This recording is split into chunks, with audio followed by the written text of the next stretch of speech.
हरे कृष्णा भक्तों, राधे राधे। आज बुध प्रदोष व्रत है। प्रत्येक माह के कृष्ण और शुक्ल पक्ष की त्रयोदशी तिथि को प्रदोष व्रत कहते हैं। इस शुभ अवसर पर शिव जी की, माता पार्वती जी की पूजा अर्चना की जाती है। साथ ही इस दिन व्रत भी रखा जाता है। प्रदोष व्रत का फल उनके दिन के अनुसार होता है। बुधवार के दिन प्रदोष व्रत पड़ने के कारण यह बुध प्रदोष व्रत कहलाता है। इसी प्रकार दिन के अनुसार ही प्रदोष व्रत का नाम दिया जाता है और बुध प्रदोष व्रत करने से मन चाही मनोकामना पूर्ण होती है। वैदिक पंचांग के अनुसार सावन माह के शुक्ल पक्ष की त्रयोदशी तिथि की शुरुआत 6 अगस्त को दोपहर 2:08 पर होगी और 7 अगस्त को दोपहर 2:27 पर त्रयोदशी तिथि समाप्त होगी।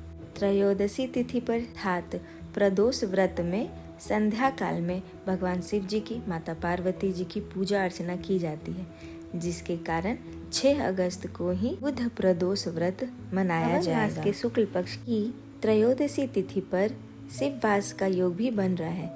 इस योग में भगवान शिव का अभिषेक करने से साधक पर शिव और माता पार्वती जी की कृपा बरसती है।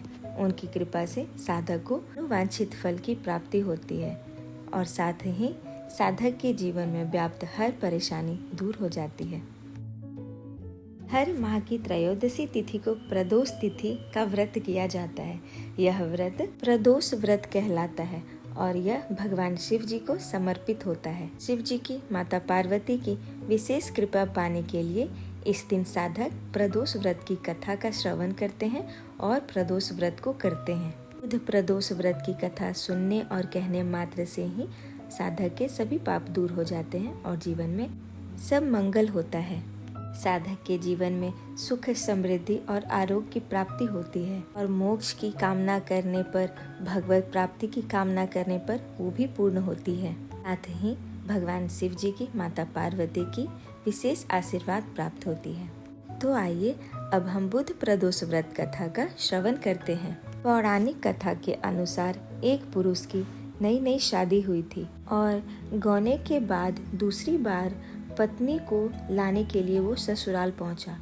कुछ दिन वहां व्यतीत करने के बाद अपनी पत्नी को वह लेकर अपने घर लौटने की बात अपने सास ससुर से कही, लेकिन जिस दिन वह जाने को बोल रहा था वह बुधवार का दिन था। सभी लोगों ने कहा कि बुधवार के दिन मायके से ससुराल लेकर नहीं जाना चाहिए, लेकिन वह लड़का नहीं माना।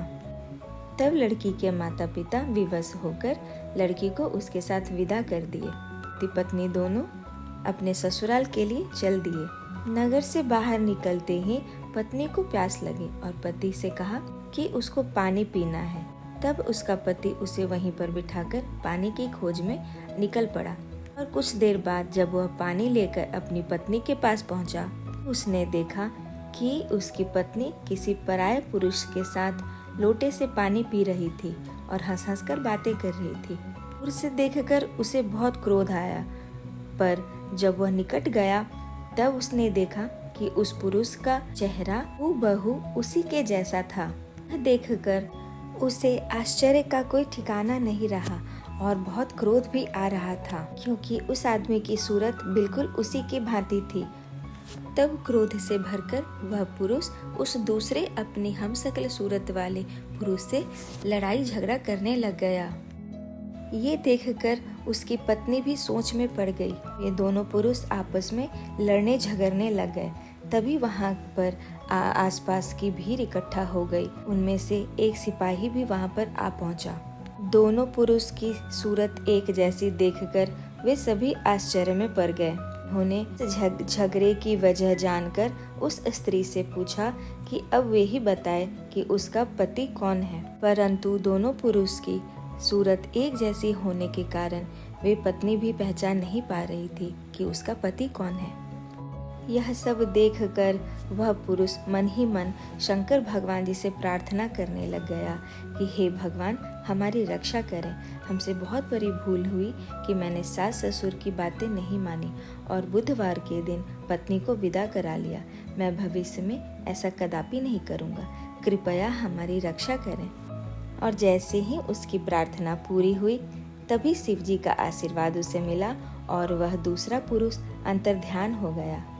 तब वे पति पत्नी सकुशल अपने घर को पहुंच पाए और उस दिन के बाद से पति पत्नी दोनों ही नियम पूर्वक बुधवार पर पड़ने वाली प्रदोष व्रत का व्रत रखने लगे। व्रत का उपवास कर कर शिव जी की, माता पार्वती जी की, गणेश जी की, कार्तिकेय जी की विधि पूर्वक पूजा अर्चना करके भक्ति भाव से श्रद्धापूर्ण उनका उपवास और व्रत कथा का श्रवण करने लगे। उन दोनों पर भगवान शिव जी की, माता पार्वती जी की असीम कृपा सदैव बरसती रही। तो यह थी बुध प्रदोष व्रत की कथा। आपको हमारी कथा अच्छी लगी हो तो कृपया लाइक एंड शेयर करें और हमारे चैनल को सब्सक्राइब करें। और हमारा वीडियो देखने के लिए आप सभी भक्तों का बहुत बहुत धन्यवाद। राधे राधे, हरे कृष्णा।